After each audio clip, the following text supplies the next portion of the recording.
Good morning, YouTube. I'm Anwar, and welcome to the War Room.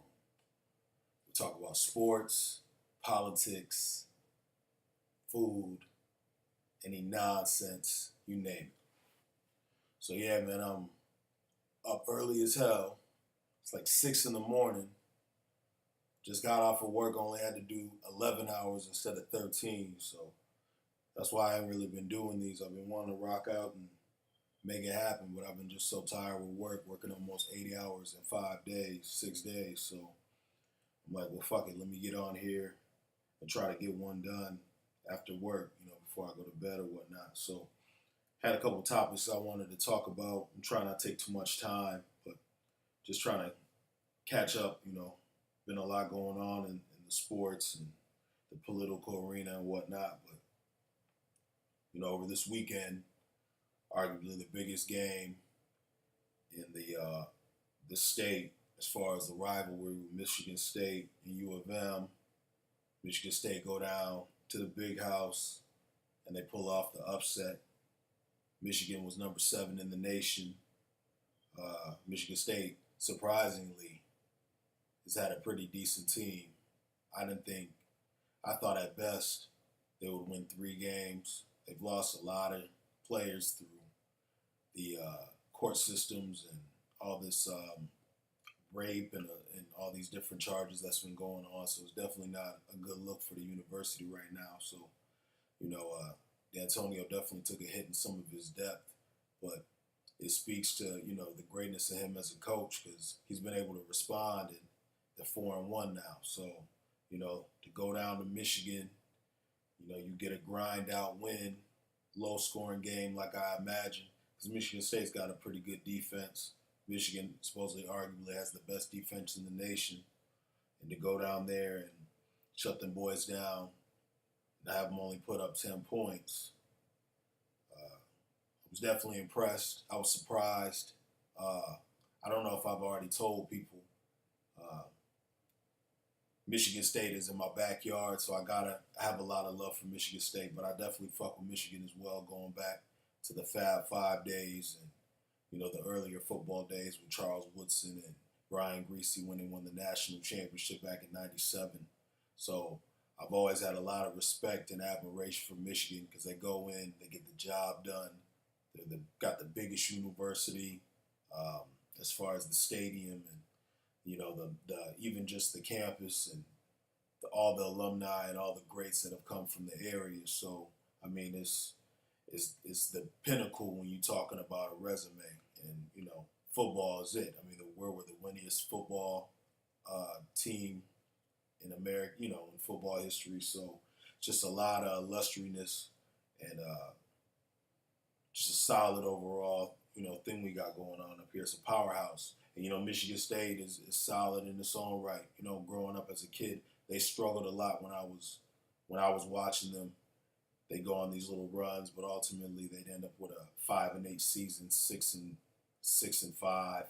that type of stuff. Not really making no real playoff or championship push or bowl games or whatnot. So I've always kind of been torn with the two. So when it comes to this rivalry, I usually go with Michigan. But I mean, it's dope either way. I know people are like, oh, well, you got to pick one. I like them both. So it is what it is. And yeah, to go down there, like I was saying, to go down there and get that win definitely caught me off guard. I'm glad I didn't bet nobody because I would have been coming out of some money. And, Michigan State did just enough to get it done. Salute to Brian Legs Lewerke. He's been the most mobile quarterback I've ever seen at Michigan State, and I've seen a ton of them. And for him to outrush our running backs with my play cuz L.J. Scott and Gerald Holmes and Madre London, and he went 15 carries, 61 yards and a touchdown and threw 22 passes, completed 11 for 98 yards and a touchdown. I mean, he did just enough. And the defense stifled O'Korn. I know earlier on when O'Korn had played against Purdue, I was like, oh, he might be better than Spates.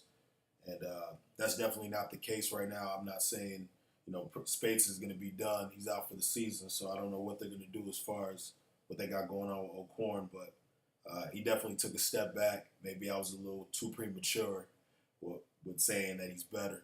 He definitely struggled, and it definitely didn't help with the weather.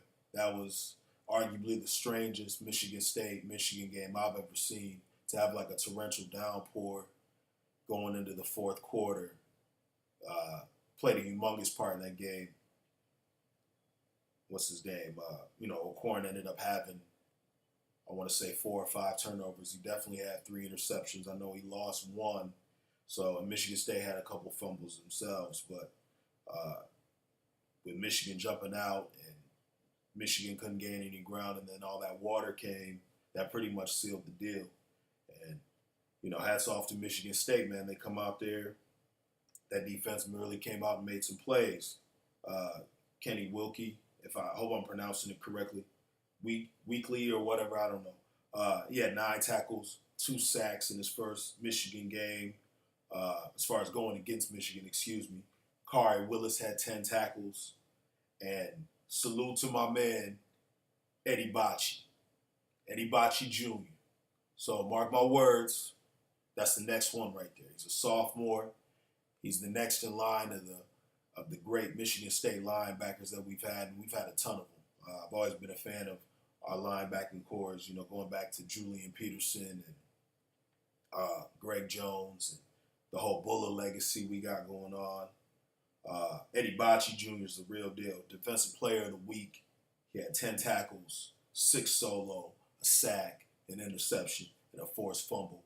He's the last defensive player from Michigan State to get the award since John Reschke. And Reschke should be on the team, but he had an unfortunate incident. I don't know exactly what happened. I guess he had some type of meltdown, and he said all types of racial slurs and something to his teammates, and he just left the program. So, it's just really unfortunate because he was a tremendous talent, and he would definitely help with what we got going on with Bocci Jr. and my man Frey. Frey's been a beast, number 23, his whole career as well. So Michigan State's always had some really solid linebackers. And the whole defense came to play. A lot of guys made plays. A lot of guys made tackles. It really stifled Michigan in their offense. I know Michigan is number 7, but just early on in the season, with being ranked so high, I don't really think they're a number 7 in a, because they struggled against Cincinnati, they struggled against Air Force. So, I'm glad for their success at the time, but I knew there was some chinks in the armor. The weather definitely played a part, but, their offense really couldn't get going for those first 3 quarters. So, Michigan State's definitely, Michigan's definitely got to bounce back with their next game. But, on another thing that happened that was pivotal, you going into the fourth quarter, you got 30 seconds, or I think it was like 18 or whatever, and Eddie McDoom drops that pass on 1st and 10, and that puts him in position to be a little bit closer. But you got to make that catch. It hits him right in the chest. Got to feel bad for the guy. The Michigan State player put up the choke on him, and he got flagged for it. So, yeah, it's ironic, especially with your name, McDoom, man. It sucks for you, man. But you get him next time. So yeah, overall, like I said, I'm surprised. But Michigan State honestly has had Harbaugh's number. Harbaugh's only lost 3 times since he's been in college, and 2 of them have been Michigan State. I don't know how many losses. I feel like it's only 3 or 4. Maybe it is 3. I'm sorry. I just want to make sure my shit is right. But he's definitely lost to Michigan State 2 times, and he's lost to Ohio State. I feel like he's lost another one too, but I can't think of it. But, yeah, D'Antonio's had his number. Like I said, it's a testament to D'Antonio's greatness. Shout out to Coach D'Antoni and some of the other players I named, and we'll be getting into that before I wrap this up. Shout out to Coach D'Antonio. You had a lot of adversity this year, and you got a hell of a team right now. And it's definitely surprised me, so continue the success, both of y'all, ultimately, one of y'all has to make it. So whoever can do it, it'd be awesome for the state. So, yeah, that was a hell of a game. That was just such an odd sequence of events that happened with Michigan State come out and get the job done. And then before I end that, just a quick gripe, and I don't want to put him on my little emoji. I don't want to do this to my man. Just just a little bit, maybe a little bit. My man, Lee Corso, got a lot of respect for him. Ex-football coach himself. Been a part of pillar in the college game day with the mascots and everything. And much respect to Lee. I'm just a little disappointed because you had your 300 mascot and you wasn't up here for the primetime game for our rivalry, one of the best rivalries in the state. You go down to TCU versus West Virginia. I don't know if you were in Texas or West Virginia, but just a little disappointed you didn't come up here for that game. It just seemed like it was right, but it is what it is. Just really, as far as that, man, I had some other stuff I was going to go into, and I think I'm going to do that. I'm looking at this whole fantasy thing. I'm going to do that in my other segment. But, just really on top of some of the other craziness that's been going on, might as well, since I pulled it out, I guess, I might as well just jump right back into it. Offensive line coach Chris Forrester, I think is his name. Plays for the Miami Dolphins. They're worst in passing, worst in yardage. They're just worse in every single offensive category you can imagine right now.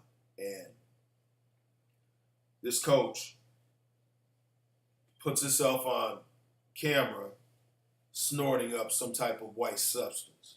Now, what it was, I don't know. I guess that's up for debate. But he rolled it up and looked like a $100 bill, if I know my eye money. Looked like a $100 bill, maybe a 20, maybe a 50, I don't know. Somewhere around that. It wasn't no dollar. But it looked like it was a crisp little 100. And he proceeds to snort it right on some type of social media device, whether it was a phone or a camera, I don't know. And now they allow you to resign. They should have fired you. But you get caught on camera snorting up probably cocaine and in your office at work. So,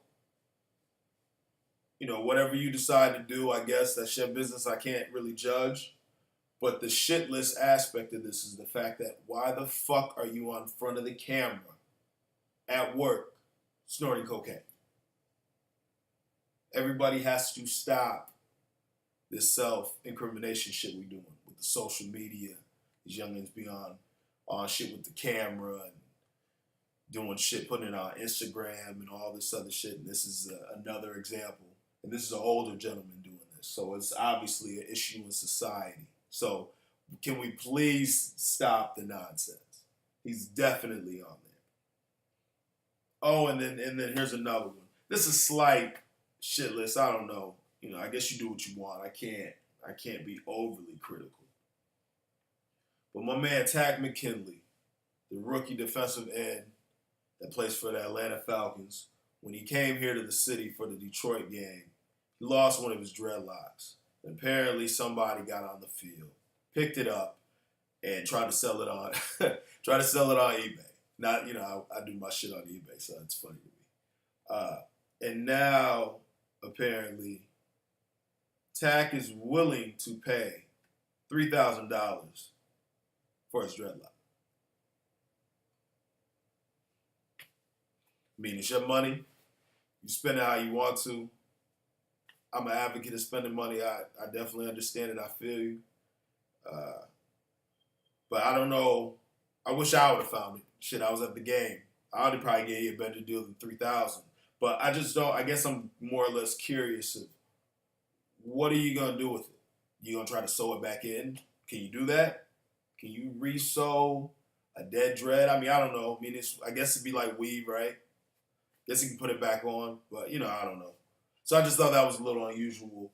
Maybe the price that he's willing to pay. Because, it's a lot of money, man, for a dreadlock. But to each his own, man. I'm not trying to hate. I don't know, man. It's a little shit listy to me, But it's all love. He's a hell of a player and much success to him. I like what he did at the draft, what he's showing his grandma love. So much respect to that man. I mean, I guess, hey, you got $3,000 for a dread? I don't know. It is what it is. But yeah, man, just overall, man, it was just kind of a crazy weekend. I know I'm looking at as well with the NFL. My Lions, we struggled. We took a loss. We lost to the Panthers. That was a tough game. We lost 27-24. Uh, they really got a hold of Stafford. He got sacked 6 or 7 times. The line couldn't do anything. We couldn't really establish any type of run game. Stafford got beat up pretty bad. Go out there and he wraps up his leg and his ankle, and he still brings us within 3. And just unfortunately, we didn't make enough plays. The clock ran out. We ran out of timeouts right around 3 minutes. Hopefully, trying to get a stop, and we go to 3rd down, and Cam completes a pass to Kelvin Benjamin, and that pretty much wraps the game. But Cam played phenomenal. Cam had a great game. Cam only missed like 2 passes in the first half, if I'm not mistaken. I feel like he was 15 to 17. He already had a touchdown and 2. Devin Funches caught a touchdown in the back. Shout out to Devin, coming out of Farmington Hills. Phenomenal player at Michigan. Definitely a big fan of his. He was a tight end early on. Then he became a wide receiver, so that was cool for him to come back home and get a touchdown, back in the state. Unfortunately, we took the loss, but that was a hell of a play. And he got it on Slay. So that was he's got some size like 6'4". So shout out to him. That was pretty dope. But yeah, man, Carolina's a tough team. Looks like Cam is coming back. He's getting healthy. Dealing with that shoulder stuff that can be kind of touchy. But he looks like, he's getting better every single game. His passer completion rating is going up. He's becoming more accurate. Kelvin Benjamin's been able to stay on the field. I know they thought he had a major knee injury early on, like I want to say week 3. But he's been playing ever since. So that looked like that might have just been a small tweak. So that's dope for him, especially with them losing Olsen. Christian McCaffrey started off a little slower than I expected. I thought he would have been able to have a little bit more of an impact. He did have a dope catch, though, where he caught it opposite side on the back of it was wrong arm, and he pulled it in. So it was just an awkward motion the way he got the catch going on the little screen play. So yeah, it was just one of them type of games where they just really made more plays than us. I don't think we played bad other than keeping Stafford protected. The defense made plays when necessary. But Cam was just better. They were just better overall. We left Ed Dixon wide open the whole game. He ended up having like 5 catches for, I want to say, 175 yards. It was something crazy, somewhere between like 150 to 175. And he made 2 catches for over 50 yards, which is some type of, I think, Carolina or NFL tight end record. I can't remember exactly what they said, but yeah, that was a tough loss. That was one I expected us to be able to win. But they just, like I said, in the end, they made more plays, and all they needed was 3 points, and they got the win. So we had 3-2. It sucks because Aaron go down there and get the job done in Dallas. So now they're 4-1. We're tailing them. Minnesota beats Chicago. They're 3-2 as well. So this race is a lot closer than I'm expecting. Typical kind of Detroit stuff where it's like, right when we need to take that next step to solidify ourselves, we get the tough loss in Atlanta, then we lose to Carolina. And these games are the types of things that happen later on. We're like, shit, that's when we should have beat Carolina. We could have got Atlanta or whatever. So it's going to be a little tough, but we still in it. Got a lot of games left, but we definitely got to go win. I think we're going down to New Orleans. That's going to be a tough match, especially in the Dome. We beat them last year. That was probably the best game I've seen the Lions ever play. And as far as all facets of the game, defense, offensively, completely stifled Drew Brees that game. He threw for like 3 or 4 interceptions. It was something crazy. But we got to go down there and win that game. They got some more weapons now with Kamara, and Michael Thomas is coming into his own. Willie Snead coming off his suspension, coming out of Kalamazoo. Kobe Fleener, Mark Ingram. His daddy was from Flint. Shout out to him. So yeah, we got to come out there and get that win. But yeah, as far as that was a tough one. And then the other part really I wanted to touch on with the NFL, just a couple unfortunate injuries that we had as far as some of our major superstars. J.J. Watt going down, then Odell going down, obviously. Then you have Whitney Merciless, Brandon Marshall, and then Sterling Shepard. He gets hurt as well. And obviously those back end guys aren't superstars, but I'm just saying, I've never seen a team lose so many receivers in one game. That sucks for the Giants. They lost 4, 3 out for the season. Dwayne Harris is out with a foot issue. Brandon Marshall broke his ankle. Odell broke his ankle and leg. And that's why I said early, I said, man, I don't like how they doing Odell. You know, he hurt his ankle. I feel like this could be something that could linger all year round. And, you know, they're overutilizing him. They got him running back punts, and you can tell he's out there hobbled. And he goes up again. It's almost like, you know, I know you can't play with restriction like that, but it's like I hate seeing him go up because now, you know, he's getting rolled up. And it's just unfortunate, man, because he's a phenomenal talent. You know, it just sucks to have him. You know, those are the type of things I feel like he'll bounce back, but those are the type of things you don't want happening early in your career because, you know, it can change change elements of your game, you know, especially for even look like a guy like J.J. Watt. This is my proclamation as far as 2 individuals with the NFL. I think J.J. Watt retires, and I hate saying that, but he said in an interview, I think, matter of fact, when Calvin retired and you started seeing Patrick Willis and some of these guys leaving the NFL, I remember seeing somewhere where he was like, I'm going to probably call it one here pretty soon. So, you know, coming off of 2 back surgeries, you know, took a long recovery with that. He was out for pretty much the whole season last year. They brought him back way too early, in my opinion, with that whole situation. Then he goes back out again, and now you're hurting your knee. So all that stuff it starts to compensate itself over time.